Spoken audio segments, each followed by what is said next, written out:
கர்த்தர் நாளிலும் அடையாளை அவருடைய செய்தியை பகிர்ந்து கொள்ளும்படியாக எனக்கு கொடுத்த மாபெரும் கிருபைக்காக என் தேவனுக்கு முதலாவது கொடி ஸ்தோத்திரங்களையும் நன்றிகளையும் நான் ஏறெடுக்கிறேன். ஜெபிக்கலாம்.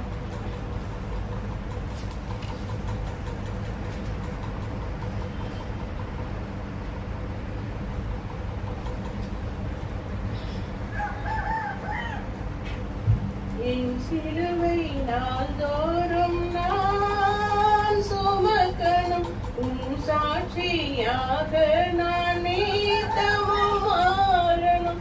என் சிலுவை நாள்தோறும் நான் சுமக்கணும், உன் சாட்சி நானாக நீத்தமும் மாறணும்.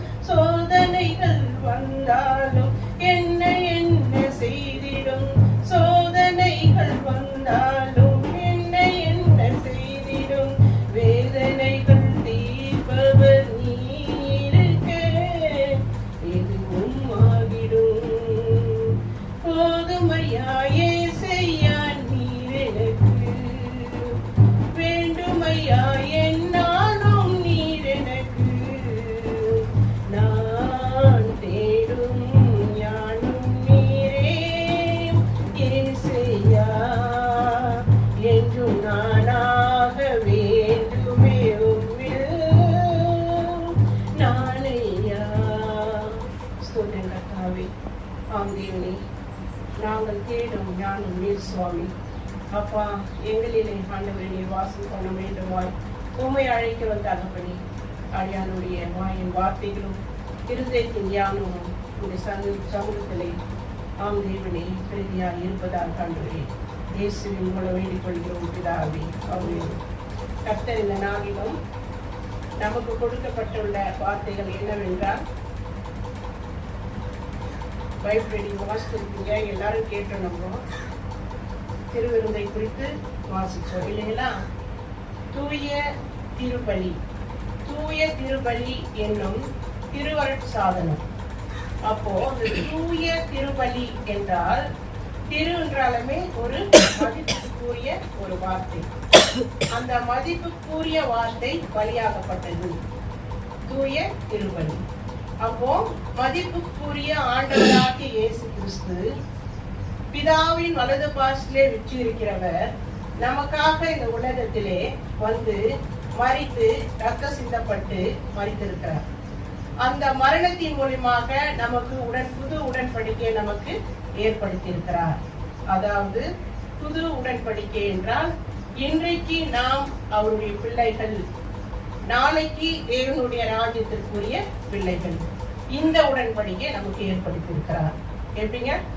இன்றைக்கு ஆண்டவராக இயேசு கிறிஸ்துடைய பிள்ளைகள், மரித்த பிறகு யாருடைய பிள்ளைகள்? தேவனுடைய ராஜ்யத்திற்கு அவரோடு கூட வாழக்கூடிய பிள்ளைகள் என்பதை நமக்கு வலியுறுத்தி காட்டுகிறார். அது மாத்திரமல்ல, நம்ம ராஜாக்கள்ல வாசித்தோம் இல்லையா? 2 ராஜாக்கள் 4ஆம் அதிகாரம் 42 44 வசனங்களை நாம் வாசித்தோம். அதுல என்ன சொல்லப்பட்டிருக்குது? அப்பத்தை குறித்து சொல்லப்பட்டிருக்கிறது. அப்போ அந்த அப்பம் 20 அப்பம் எத்தனை பேர் சாப்பிடுறாங்கன்னு இப்போ வாசிச்சோம்? 100 பேர் சாப்பிட்டாங்க. அந்த சூழ்நிலை அது யார் செய்த அற்புதம்? எலிசா பண்ண அற்புதம். அப்போ கர்த்தர் சொன்னார் நீ செய் என்று சொல்றார். எப்படி? கர்த்தர் சொன்னார் நீ செய். அவங்க சொல்றாங்க 20 அப்பத்தை 100 பேருக்கு எப்படி தர்றது? எலிசா கிட்ட அவங்க உள்ள மக்கள் சொல்லி ஒரு சொல்றாரு, ஒரு பக்திமான். அதாவது காணிக்கை கொண்டு வராரு. கொண்டு வந்த பிறகு அவர் ஒரு 20 அப்பங்களை எடுத்துக்கொண்டு வராரு. எடுத்துக்கொண்டு கதிர் எடுத்துன்னு வராரு. வர சமயம் அது பஞ்சகாலமா இருக்குது. எப்படி இருக்குது? பஞ்சகாலமா இருக்குது. அப்போ மக்களுக்கு என்ன பண்ண, நீ ஆகாரத்தை கொடுன்னு சொல்றாரு எலிசா. அப்ப சொல்லும் பொழுது இந்த 20 அப்பத்தையும் எப்படி ஒரு 100 பேருக்கு பகிர்ந்து கொடுக்க முடியும்? அவர் சொல்றார், கர்த்தர் சொல்லுகிறார் நீ செய். யார் சொல்றது? கர்த்தர் சொல்லுகிறார். இந்த கர்த்தர் யார் என்று பார்ப்போம் என்றால், அவர் வார்த்தையாக தேவனோடு சஞ்சரித்துக் கொண்டிருந்தவர். அவர்தான் நம் ஆண்டவராகிய இயேசு கிறிஸ்து. ஆதியிலே வார்த்தை இருந்தது, அந்த வார்த்தை தேவனாய் இருந்தது என்று நம்ம யோவான் எழுதின சுவிசேஷம் 1ஆம் அதிகாரத்துல முதல் வசனத்திலே நாம் பார்க்கலாம். அப்போ ஆதியில அவர் தேவனோடு இருந்தார். அப்போ சகலமும் அவர் மூலியமாய் உண்டாயிற்று. அப்போ சகலமும் யார் மூலியமா தான் உண்டாயிருக்குது? கர்த்தர் மூலியமா தான் உண்டு. கர்த்தருடைய தூதன் என்று பழைய ஏற்பாட்டுல எங்கெல்லாம் சொல்லப்பட்டிருக்கிறதோ அங்கெல்லாம் ஆண்டவராக இயேசு கிறிஸ்துவின் செயல்பாடுகள் நடந்து கொண்டுதான் இருந்தது. அப்புறமா வெளிரகமா என்ன பண்ணாரு? புதிய ஏற்பாடு காலத்துல பகிரகமா வந்து என்ன பண்ணாரு? மனுஷகுமாரனாக வெளிப்பட்டார். அவர் வெளிப்பட்ட மாத்திரத்துல அவர் செய்த அற்புதங்களும் அவர் வந்து மனுஷர்களுக்காக பரிதபிக்கக்கூடிய ஒரு காரியங்களே நாம் பார்க்கிறோம். 5 அப்பம் 2 மீனை எத்தனை பேர் கொடுத்தாரு? 5000 பேருக்கு கொடுத்தாரு இல்லையா? அதுல மீந்தது எவ்வளவு? 12 கூடை நிறைய எடுத்தாங்கன்ற பார்ப்போம். அப்போ 5 அப்பம் 2 மீனை 5000 பேர் கொடுத்தாரு. எலிசாவை கொண்டு 20 அப்பமும் 100 பேர் கொடுத்து மீந்தது என்று பார்க்கிறோம். அவர் வந்து இதெல்லாம் வந்து நம்ம சாப்பிடுற காரியங்களை நம்ம மக்கள் வந்து எல்லாருக்குமே உயிர் வாழணும் என்று நாம் நினைத்துக் கொண்டிருக்கிறோம் இல்லையா? அதுதானே எல்லாருக்கும் தெரியும் நமக்கு. அது உண்மைதான். நம்ம சாப்பிடுறதுனால நம்ம உயிர் வாழ்ந்து கொண்டிருக்கிறோம். இப்ப அது நாளடைவுல இப்ப என்ன ஆச்சு? டைட் ஆயிடுச்சு இல்லையா? இப்போ நம்ம கண்ணை முடிக்கணும் சாப்பிட முடியுதா? முடியல, டைட் ஆயிடுச்சு. அப்போ இந்த டைட் ஆகி சாப்பிடுறது கூட ஒரு அளவா சாப்பிடணும், இப்படிதான் சாப்பிடணும், அப்படிதான் சாப்பிடணும்னு ஒரு குறிக்கோள் நம்மளா ஏற்படுத்திக்கணும் சாப்பிட்டு கொண்டு இருக்கிறோம். கடவுள் என்ன பண்ண சொல்ற தெரியுமா? எல்லாவற்றையும் நீங்க ஸ்தோத்திரம் பண்ணி சாப்பிடுங்க சொல்லுவாங்க. ஆனா அதை நம்ம என்ன பண்றது இல்ல, அது செய்யுது. சாப்பிட்டா ஒத்துக்காது, ஐயோ இது சாப்பிட்டா சுகர் ஏறிடும், இது சாப்பிட்டா பிபி ஏறிடும், இது சாப்பிட்டா எனக்கு வீசிங் வந்துடும், இப்படியே சொல்லி சொல்லி நம்ம என்ன பண்ணோம்? நமக்குள்ளவே என்ன பண்ணோம்? அதை அப்படியே நிலைச்சு கொண்டு வந்துட்டோம். ஆனா கடவுள் வந்து அப்படி சொல்ல, எல்லாம் வந்து உனக்காக படைச்சது, எல்லாம் சாப்பிடுங்கன்னு தான் சொன்னாரு. எல்லாம் ஸ்தோத்திரம் பண்ணி சாப்பிடுங்க சொல்றாரு. ஆனா நாம வந்து எப்படி இருக்கிறோம்? ஒரு விஷயத்த இந்த 2 ராஜாக்கள மேல் பகுதியை பாத்தீங்கன்னா, பஞ்ச காலத்துல வந்து அவர்களுக்கு வந்து அதாவது தீர்க்கதரிசிகளுக்கு வந்து கூழ் காய்ச்சி சொல்லுவாங்க. யாரு? எலிசா. கூழ் காசணும்னு சொல்லும் பொழுது அவங்க என்ன பண்ணாங்க? ஒரு கொமட்டி காய் கொடியை என்ன பார்த்து அந்த காயை பறிச்சுட்டு வந்து அரைச்சி என்ன பண்ணுவாங்க? அந்த கூழ் பானையில போட்டு காய்ச்சுவாங்க. காய்ச்சிட்டு அது குடிக்கும் பொழுது அவர்களுக்கு அது கசப்பா தோன்ற பொழுது என்ன செய்யறாங்க? இதுல சாவு இருக்குதுன்னு தெரிஞ்சுக்கணும். இதுல சாவு இருக்குது, நாங்க சாப்பிட மாட்டோம். நீங்க மேல வீட்டுல போயிட்டு படிச்சு பாருங்க. சாப்பிட மாட்டோம்னு சொல்லுவாங்க. சொல்லும் பொழுது அப்போ வந்து என்ன பண்றாரு அவரு? அதை வந்து தோஷம் நீங்கப்படியாக என்ன பண்றாரு? பண்ணி அதுல இருக்கிற தோஷம்னா வச்சு நீங்கிட்டு நீங்க என்ன பண்ணுங்க? போயிட்டு எல்லாரும் குடிங்கன்னு சொல்றாரு. அது போல சாபமான காரியங்கள், கசப்பான காரியங்கள், சாவுக்கு ஏதுவான காரியங்கள் கூட நாம் கர்த்தர் மேல் நம்பிக்கை வைத்து அது சாப்பிட்டோம்னா விஷம் கூட என்ன ஆகாதான்? நம்ம ஒன்றும் செய்யாது. அப்படித்தான் வந்து பவுல் கையில வந்து பாம்பு கடிச்ச பிறகு அவர் உதறி விட்டுட்டு போறாராம். பாம்பு கடிச்சா என்ன ஆகும்? மனுஷனுக்கு விஷம் ஏறல, அவருக்கு ஏறலையா? என்னன்னா அவருடைய விசுவாசம், அவர் கடவுள் மேல் வைத்த ஒரு பற்றுதல், அவர் கடவுள் மேல் வைத்திருந்த ஒரு முழு நம்பிக்கை, அதுதான் வந்து அவரை காப்பாற்றுச்சு. அப்போ ஒருவர் மறிக்கிறாங்கன்னா அப்ப என்னன்னு நீங்க கேள்வி கேட்கலாம். மறிக்கிறதும் கடவுளுடைய சித்தம் தான். ஒரு மனுஷன் உலகத்துல பிறக்கிறதோ மறிக்கிறதோ யார் கையில தான் இருக்குது? கடவுள் கையில தான் இருக்குது. ஏதோ அது நம்ம கையில இல்லவே இல்லை. இதையும் நாம தெரிஞ்சுக்கணும். அப்போ இது அழிவுள்ள போஜனம், அழிவு இல்லாத போஜனத்தை நம்ம குறித்து நாம் பார்க்க போறோம். 2 காரணம் தான். அழிவுள்ள போஜனம், அழியாத போஜனம். இப்போது நம்ம பார்த்தது என்ன தெரியுமா? அழிந்து போய்கிற ஒரு காரியம். அப்ப நம்ம வயிற்றுக்கு சாப்பிடுறது, கொள்றது, இதெல்லாம் எல்லாமே நம்ம சரீரம் எல்லாமே என்ன ஆகும்? அழிந்து போகிற சரீரத்திற்காக நாம் சாப்பிடுகிற ஆகாரங்கள். ஆனா ஆண்டவராக இயேசு கிறிஸ்து நம்ம கொடுக்கிற இந்த பலி என்ன தெரியுமா? அவருடைய சரீரத்தை கொடுத்து என்னை நினைவு கூறும்படி இவைகளை செய்யுங்கன்னு சொன்னார். மார்க்ல சொல்லியிருக்கிறாரு, மத்தேயுல சுவிசேஷ பாகத்துல சொல்லியிருக்கிறாரு இல்லையா? என்னை நினைவு கூறும்படி நீங்க எதை செய்யுங்கள்? எதை செய்யுங்கள்? அதான் எதை? திருவிருந்து ஆராதனையை என்ன பண்ணுங்க? கை கொள்ளுங்க. நீங்க கூடி வரும்போதெல்லாம் நீங்க என்ன நினைவு கூறும்படி இது செய்யணும். ஏன் செய்ய சொன்னார் தெரியுமா? அவர் வந்து கடைசி நாட்களில அவரை நம்மளை எழுப்பணும்னா, கடைசி காலத்துல நாம் சாகும் பொழுது நம்ம மரித்த பிறகு அவருடைய வருகை நாட்களிலே நம்மளை அவர் எழுப்பணும்னா இந்த திருவிருந்து ஆராதனையில கட்டாயம் நம்ம என்ன பண்ணணுமா? கலந்து கொள்ளணும். இதுக்காகத்தான் ஒரு சிலர் என்ன தெரியுமா பண்ணுவாங்க? ரொம்ப சிக்கா இருக்கிறாங்கன்னு வச்சுக்கோங்க, யாராவது மறிக்கிற தருவாயில இருக்கிறாங்கன்னு வச்சுக்கோங்க, ஆயர்கிட்ட சொல்லி என்ன பண்ணுவாங்க? போயிட்டு அவருக்கு ராமோஜன் கொடுத்துட்டு வந்துருங்க ஐயா, அவங்க மறிச்சுட்டு போறாங்க அவங்க சொல்லுவாங்க. என்னன்னா அது அவங்களுடைய ஆன்மா எங்க போனோம், ஆண்டவர்கிட்ட போனோம். ஒண்ணு அதை எடுத்தா தான் அங்க என்ன உண்டு, பங்கு உண்டு என்பதை ஆயர்மார்கள் நம்ம முன்னோர்கள் அறிந்தபடியினாலே இவைகளை நமக்கு என்ன செஞ்சாங்க, வெளிப்படுத்தி சொன்னாங்க. அப்போ வாசிங்க, யோவான் எழுதின சுவிசேஷம் 27ஆம் வசனம் படிங்க.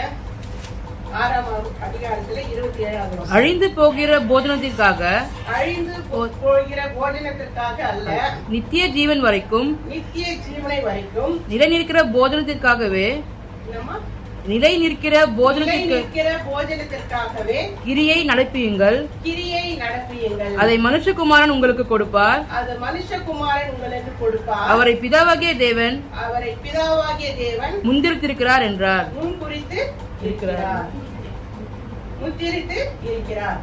என்ன ரீசன்னா, அழிந்து போகிற போஜனத்துக்காக நாங்க உங்களை ஏற்படுத்தல. இப்ப பார்த்தாலும் நம்ம சாப்பிடறத குறிச்சு நம்ம யோசிக்கிறோம் இல்லையா? அதற்காக உங்களை நான் ஏற்படுத்தல. அழிவில்லாத ஜீவனை காத்து கொள்ளுவதற்காக உங்களை என்ன பண்ண, ஒரு சுவிசேஷிகளாக என்ன பண்ணிருக்கிறேன், ஏற்படுத்திக்கிறேன். அதை தெரிந்து கொள்ளுங்கள் என்று சொல்றாரு. அதன் பிறகு யோவான், அதே யோவான் 6:40 படிங்கம்மா. குமாரனை கண்டு அவரிடத்தில் விசுவாசமாய் இருக்கிறவன் எவனோ, அவன் நித்திய ஜீவனை அடைவதும், நான் அவனை கடைசி நாளில் எழுப்புவதும், என்னை அனுப்பினவருடைய சித்தமாய் இருக்கிறது என்றார்.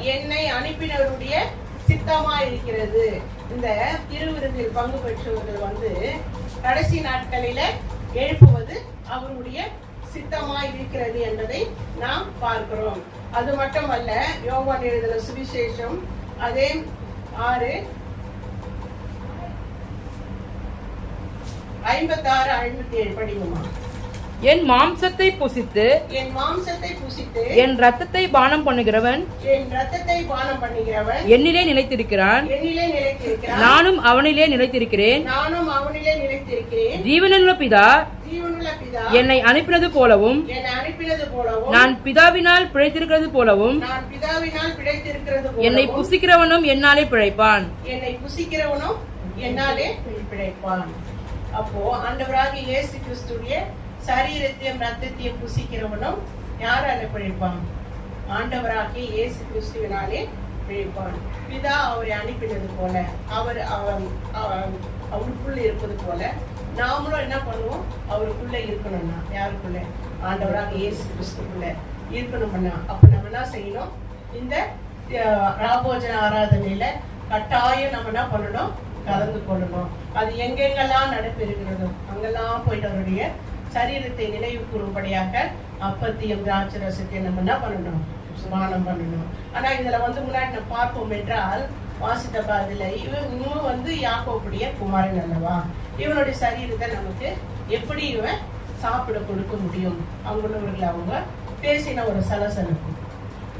அவருடைய சரீரத்தை அவரை என்னை நினைவு கூறும்படி, அதாவது முதலாவது அவருடைய பிள்ளைகளா இருக்கிறவர்களுக்கு மாத்திரமே தெரியும். என்னை நினைவு கூறும்படிக்கு அவரிடத்துல வந்திருக்கிறவங்க மாத்திரமே தெரியும். என்னை நினைவு கூறும்படிக்கு இந்த அப்பத்தை புசிங்க, எடுத்து ஸ்தோத்திரம் பண்ணி ஜெபம் பண்ணி கொடுத்து பாத்திரத்தை எடுத்து இந்த திராட்சை ரசத்தை பருகுங்க, என்னை நினைவு கூறும்படி, நான் சிந்தின ரத்தத்தை நினைவு கூறும்படி.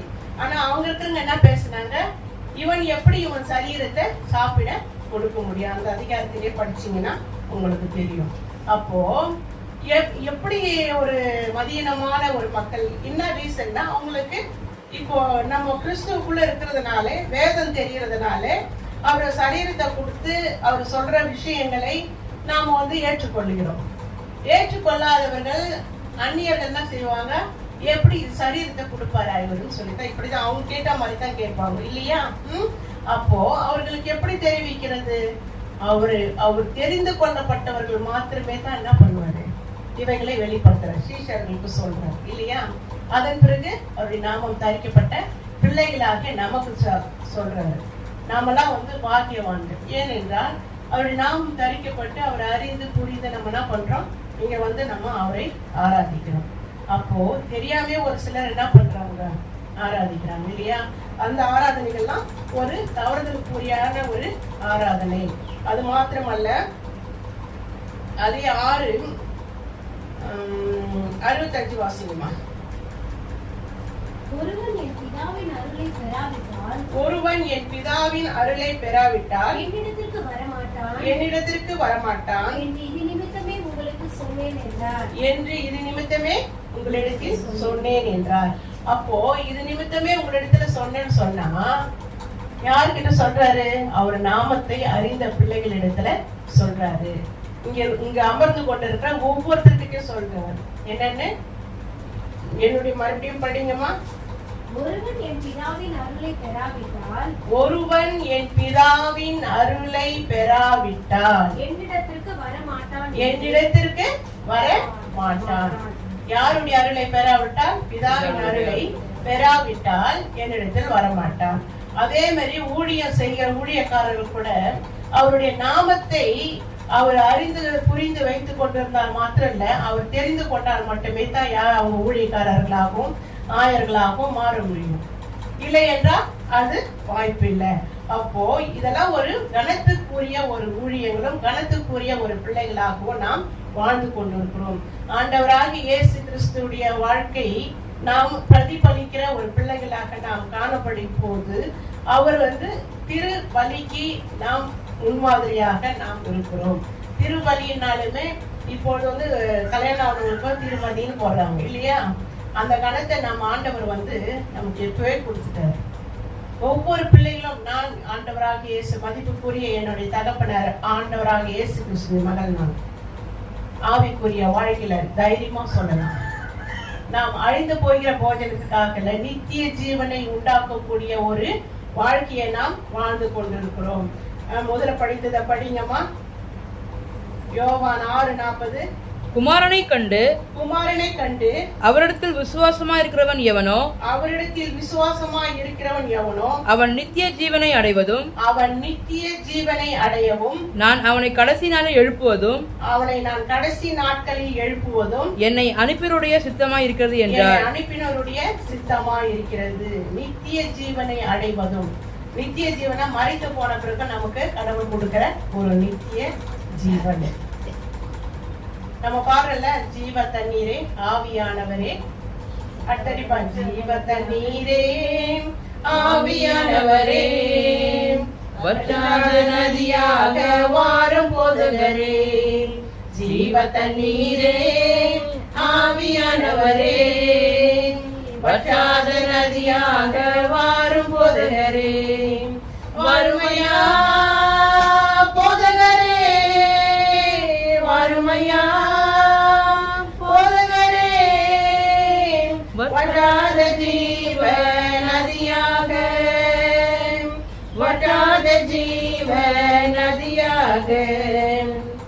வற்றாத ஜீவ நதியாக என்ன பண்றாரா ஆண்டவராக இயேசு கிறிஸ்து நம்மிடத்துல வர வேண்டும் என்று நம்ம என்ன பண்றோம், கேட்கிறோம்.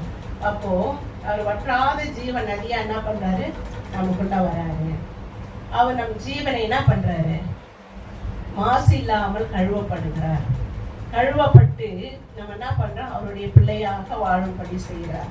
அப்போ இப்படி நாம் நம்மளை வழி நடத்தி கொண்டு வருகிற ஆண்டவர் சொல்றாரு, நீங்க எனக்கு பிரியமான பிள்ளைகளா இருக்கணும். நீங்க என்ன பண்ண ராபோஜனம் பந்தியில வரும்பொழுது எப்படி வரணும்ன்றத சுத்தி காட்டுறதுக்காக தான் பரிசுத்த பவுல் என்ன பண்றாரு, நமக்கு சொல்றாரு. அதாவது எடுத்துக்கொள்ளுங்கள் 1 கொரிந்தியர் 11ஆம் அதிகாரம் 23 வசனம் படிங்க. நான் உங்களுக்கு ஒப்புவித்ததை கர்த்தரிடத்தில் பெற்றுக்கொண்டேன். என்னவெனில் கர்த்தராகிய இயேசு தாம் காட்டிக் கொடுக்கப்பட்ட அன்று, தாம் காட்டிக் கொடுக்கப்பட்ட அன்று ராத்திரியிலே அப்பத்தை எடுத்து ஸ்தோத்திரம் பண்ணி அதை பிட்டு, நீங்கள் வாங்கி புசியுங்கள், இது உங்களுக்காக பிற்கப்படுகிற என்னுடைய சரீரமா இருக்கிறது, என்னை நினைவு கூறும்படி இதை செய்யுங்கள் என்றார். நினைவு கூறும்படி இவைகளை செய்யுங்கள் என்றார். அப்போ அவரை நினைவு கூறும்படி இவைகளை செய்யுங்கன்னு சொல்லிட்டு, ஆனா பவுல் என்ன சொல்றாரு, இத வந்து நீங்க எப்படி புசிக்க கூடாது, அபாத்திரமாய் புசிக்க கூடாது என்பதை இங்க சுத்தி காட்டுற ஒரு விஷயமா காணப்படுகிறது. அபாத்திரமான்ற போது படிங்க, 27 படிங்க.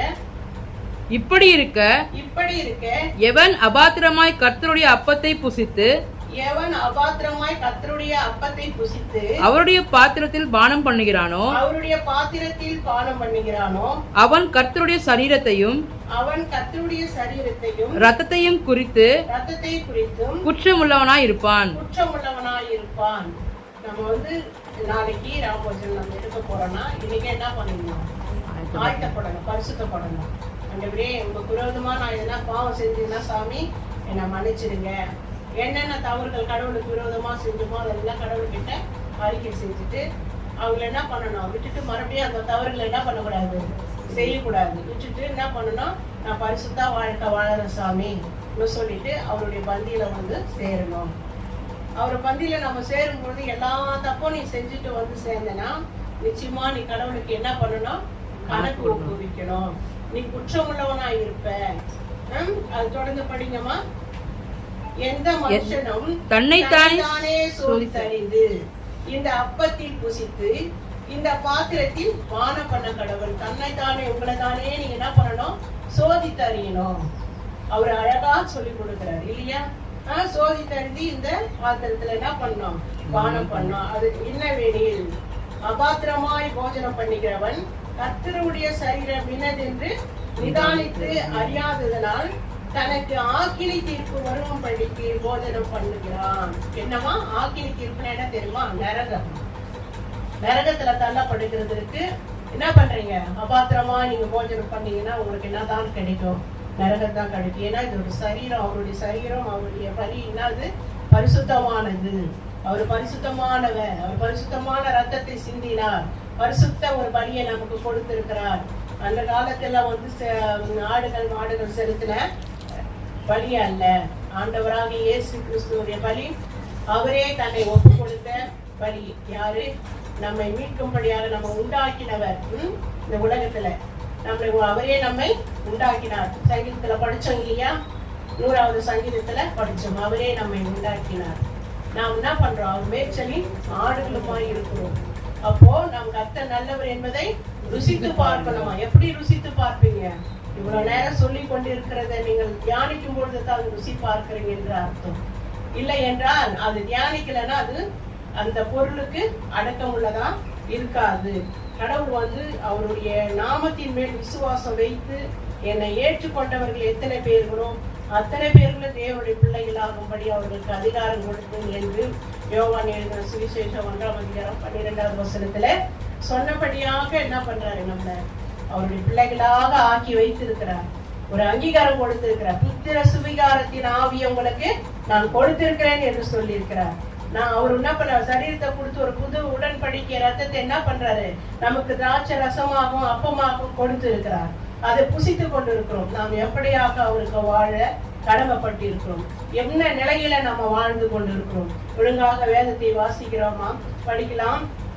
யோவான் எழுதின சுவிசேஷம் 6ஆம் அதிகாரம் 63வது வசனம் வாசிங்கம்மா.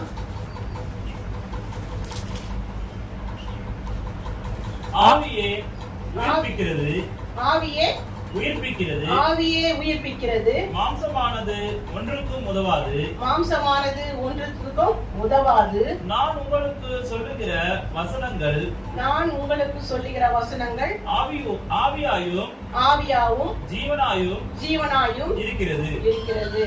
இப்பொழுது நீங்க சொல்லப்பட்டு கேட்கிற வசனங்கள் ஆவியும் உண்மையும் ஜீவனமாய் இருக்கிறது. நம் ஆண்டவராகிய இயேசு கிறிஸ்துவுடைய ஒவ்வொரு வார்த்தையிலும் ஆவி இருக்கிறது, அதுல உண்மை இருக்கிறது, நம்மளுடைய ஜீவியம் இருக்குது, அவருடைய உயிரும் அதுல இருக்கிறது. வார்த்தை மாம்சமாகி, எது? வார்த்தை மாம்சமாகி ஒரு குமாரனை இந்த உலகத்தில் கொடுக்குது இல்லையா? நம்ம பிறப்பின் நாட்களில இந்த வார்த்தையை நம்ம வாசிக்கிறோம். அப்போ அந்த வார்த்தை எவ்வளவு வல்லமை உள்ளது என்பதை பார்க்கணும். நம்ம ஆண்டவராக இயேசு கிறிஸ்துக்கு எந்த ஒரு ரூபமும் சொரூபமும் இல்லை என்று நாம் பார்க்கிறோம். ஆவியான தேவனுக்கு ரூபம் ஒன்றும் இல்லையே, ரூபம் இல்லை ஆகையால் சொரூபம் ஒன்றும் இல்லையே. பரிசுத்த ஆவியினால் அவர் என்ன பண்ணார்? நமக்கு ஜெனிப்பிக்கப்பட்டவர். ஆதியிலே தேவன் ஜலத்தின் மேல் அசைவாடி கொண்டிருந்தார். எப்படி? ஜலத்தின் மேல் அசைவாடி கொண்டிருந்தார். அப்போ அசைவாடுகிற ஆவியானவர் குறித்து தான் அசைவாடும் ஆவியே என்ற பாடலை நாம் பாடுறோம். அப்போ எல்லா பாடலும் நம்ம பாடுறோம், ஆனா நமக்குள்ள அந்த கிரியைகள் நடப்பிக்கிறதா என்று பார்க்கும் பொழுது இல்லை. அப்ப ஏன் நம்ம ஒப்பு கொடுக்கல? நம்ம கடவுள் இடத்துல நீதிமொழிகள் 3ஆம் அதிகாரம் 3 to 8 வசனங்கள் வாசிப்போம்.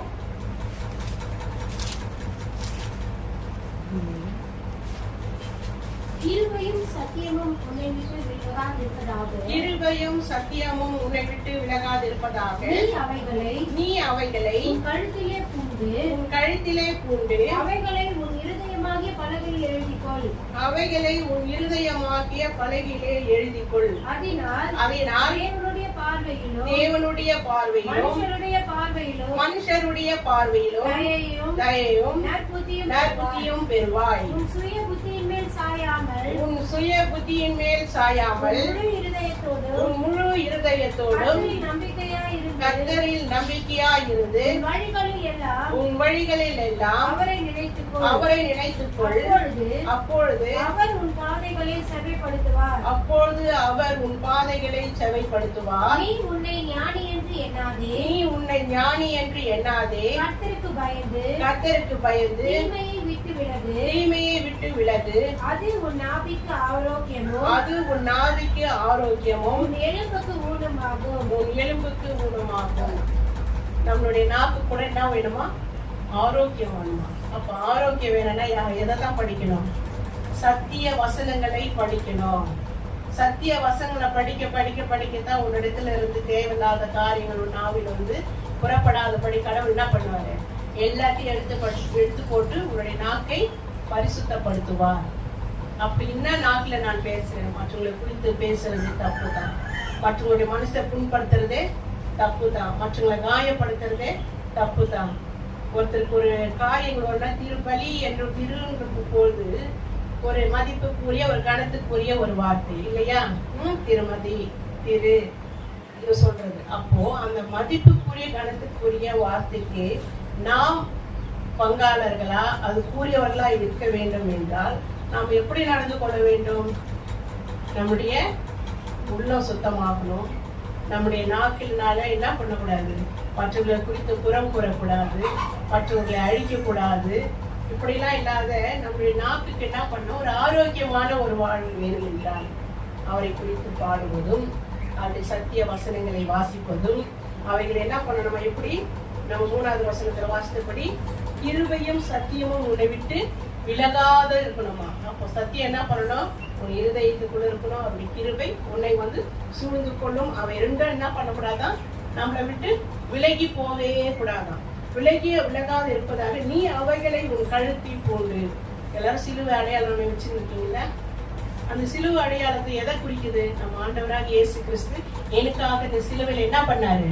அறை ஒன்று மறைத்து எனக்கு அவர் பிள்ளையா ஆக்கி வச்சுக்கிறாரு. அது அந்த சிலுவை வச்சுருக்கீங்க. நீங்க என்ன நினைச்சிருக்கிறீங்களா? எல்லாரும் போடுறாங்க போட்டுக்கிறீங்களா? இல்ல இதுதான் அடையாளம்ன்றது தெரியுமா? இதை நம்ம தெரிஞ்சு நம்ம போட்டுக்கணும். நம்மளுடைய கழுத்தில் போடு. அவைகளை உன் இருதயம் ஆகிய படைகளை என்ன பண்ணா எழுதி கொள்ளணும். இன்னைக்கு எத்தனை வாலிப பிள்ளைங்க, எவ்வளவு பேர் இருதயம் ஆகிய படைகளை என்னத்தை எழுதி வச்சிருக்கணும் தெரியுமா? அவங்க இருதயத்துக்கு தான் தெரியும். என்ன இயேசு நம்ம நினைச்சு எழுதி வச்சிருக்கிறோமா, இல்ல உலகக்குரிய நபர்களை நம்ம எழுதி வைத்திருக்கிறோமா என்பதை அவங்களுக்கு தான் தெரியும். ஆனா கடவுள் சொல்றாரு, என்னுடைய கற்பனைகளே அவருடைய வார்த்தைகளை என்ன பண்ணணுமா இருதயத்தை படிக்கும் போது யோவான் 6ஆம் அதிகாரத்துல படித்தபடியாக அவர் நமக்கு என்ன பண்ணுவாராம்? நித்திய ஜீவனை கொடுப்பார். அந்த சத்திய வசனங்கள் நம்ம இருதயத்தில வாசம் பண்ணணும்னு சொல்றாரு. அதனால தேவனுடைய பார்வையிலும், யாருடைய கடவுளுடைய பார்வையிலும் மனுஷருடைய பார்வையிலும் தயவும் நற்புத்தியும் பெறுவார். அப்போ நல்ல பிள்ளைகள் என்று பேர் நமக்கு வழங்கப்படும். நற்புத்தி, நல்ல புத்தி, இவைகள்லாம் நமக்கு யார் தருவது? கடவுள் தருவார். இந்த சத்தியத்தையும் இந்த அவர் கொடுக்கிற ஞானத்தை நம்ம பெற்றுக்கொள்ளும் போது இவைகள் எல்லாம் நமக்கு போறோம். நம்ம எப்பவுமே நம்ம சுய புத்தியை மேல் நம்ம என்ன பண்ணக்கூடாது? சாரக்கூடாது. எல்லாம் கர்த்தரிடத்தில் அவர் என்ன சொல்லிக்கிறாரு? பிலிப்பியர் 4ஆம் அதிகாரம், எல்லாவற்றையும் ஸ்தோத்திரத்தோடு கூடிய விண்ணப்பத்தினாலும் வேண்டுதலாலும் தேவனுக்கு தெரியப்படுத்துங்கள். இதைதான் நம்ம செய்யணும். கஷ்டம் வந்தாலும், கண்ணீர் வந்தாலும், கவலை வந்தாலும் யார்கிட்ட சொல்லிட்டு இருக்கணும்? சப்பா, இந்த கஷ்டம் எனக்கு ஏன் சாமி வந்தது, இந்த வியாதி எனக்கு ஏன் வந்தது, என்னிருந்து எடுத்து போடுங்க சாமி. இன்னும் நம்ம என்ன பண்ணோம்? கடவுள்கிட்ட தான் கேட்கணும். அப்போ உன் வழிகள் எல்லாம் அவரை நினைத்துக்கொள்ள, அப்பொழுது அவர் உன் பாதைகளை சேவை பண்ணுவார். அப்போ கடவுளை நினைச்சு அவர் சார்ந்து வாழும்போது தான் என்ன பண்ண முடியும்? அவர் வழியை செவைப்படுத்துவார். நீ அவரை பிடித்து கொண்டால் அவர் உன்னை பிடித்து கொள்வார். நீ அவர் விட்டுட்டனா அவர் என்றென்றைக்கு உன்னை விட்டுடுவார். அப்போ யாரதான் இருக்க பிடிக்கணும்? தேவையானது ஒன்றே. மரியாள் தன்னை விட்டு எடுபடாத என்ன பண்ணலாம்? ஒரு நல்ல பங்கை தெரிந்து கொண்டார். இந்த உலகத்திலே நாம் வாழுகிற வாழ்க்கை, நாம் சாப்பிடுகிற ஆகாரங்கள் எல்லாம் அழிந்து போகிறது. ஆனால் அழியாத நித்திய ஜீவனை உண்டாக்குகிறது ஒன்னே ஒண்ணு. எதுன்னா அதுதான் திருவிருந்து ஆராதனை. இது நம்ம ஆண்டவராக 2ஆம் வருகையிலும் அவர் வரும்போது நம்ம மரித்தாலும் என்ன பண்ணுவாராம்? கடைசி நாட்களில் நம்மளை எழுப்ப பண்ணுவார். இதுதான் அவர் சொன்ன புது உடன்படிக்கை. எழுப்பினா பண்ணுவோம் அவரோடு அதான் ஒருத்தருப்பாங்க, வானம் மீதிலே என் மன்னன் வருவார், மகிமையோடு என்னை ஏற்றுக் கொள்ளுவார்.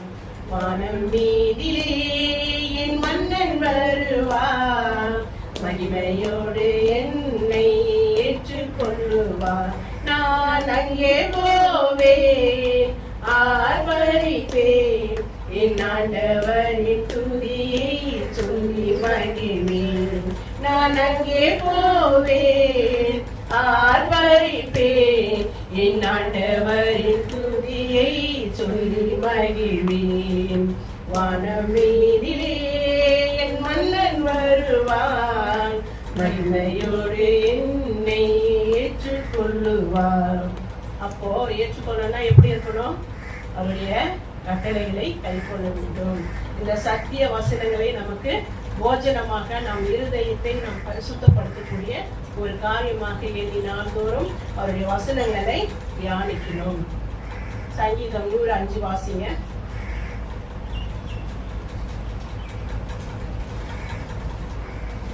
கர்த்தர் நல்லவர் என்பதை, கர்த்தர் நல்லவர், அவருடைய கிருபை என்றென்றைக்கும், அவருடைய உண்மை தலைமுறைக்கும் தலைமுறைக்கும் உள்ளது. கர்த்தர் நல்லவர், அவருடைய கிருபை என்றென்றைக்கும், அவருடைய உண்மை தலைமுறை தலைமுறைக்கும் உள்ளது. நமக்கும் நம்முடைய பிள்ளைகளுக்கும் நம்முடைய பிள்ளைகளுடைய பிள்ளைகளுக்கும் ஆசீர்வாதமாக இருக்க வேண்டும் என்றால் நாம் என்ன பண்ணணும்? இந்த வேதாந்தத்தை கை கொள்ள வேண்டும். அவருடைய திருவிருந்து ஆராதனையில பங்கு பெறணும். கர்த்தர் நம்மளை என்ன பண்ணுவார்? இன்னும் அதிகமாய் ஆசீர்வதித்து அவர் வாசல்களின் துதியோடும் அவர் பிரகாரங்களின் புகழ்ச்சியோடும் என்ன பண்ணுவோம்? பிரவேசித்து அவரை துதித்து அவருடைய நாமத்தை ஸ்தோத்தரித்து அவரை நாம் பாட வேண்டும். நம்ம பாடும்பொழுது நாம் எப்படி பாடுகிறோம்? மகிழ்ச்சியோட பாடுறோமா? இல்லை. பெண்டிகாஸ்ட்ல அதாவது வாரம் ராபோஜனம் கொடுப்பாங்க. இன்னும் கிறிஸ்துவ சபையில எங்க இருந்தாலும் அவங்க என்ன பண்ணுவாங்க? தனியா எங்க வளர்ப்பு மகன் இருக்காப்புல சரவணன் என்ன பண்ணுவாப்புல, அந்த டைம் வந்துச்சுன்னா சரி அக்கா கொஞ்சம் கொஞ்சம் ஊத்துருக்க தண்ணி ஊத்துருக்கான்னு சொல்லிட்டு போயிட்டு டவுன் பண்ணிட்டு அந்த தண்ணியை என்ன பண்ணுவாங்க? அது குடிச்சிட்டு வருவான். என்ன போச்சுன்னா இன்னைக்கு கொடுக்குறாங்க அந்த டைம். எங்க இருந்தாலும் எங்க வீட்டுல இருந்தாலும் அவன் சகோ எங்கேயும் லீவாகத்துல இருக்கும். ஆனா அவன் அது மாதிரி பண்ணுவான் அப்படி. ஆனா நம்மளுடைய ஸ்ரீகசையில எப்படி தெரியுமா? அது நீங்க ஆயுதத்தோடு வரீங்களோ இல்லையோ, ஆனா அவங்க ஆயுதப்படுத்துவாங்க. அதான் ஆர்டர் ஆஃப் சர்வீஸ். தன் பாவங்களை மறைக்கிறவன் வாழ்வடைய மாட்டான், அவைகளை அறிக்கை செய்து விட்டு விடுகிறவனோ இரக்கம் பெறுவான். அப்பப்பிடுதலுக்கான பகுதியை வாசிப்போம்.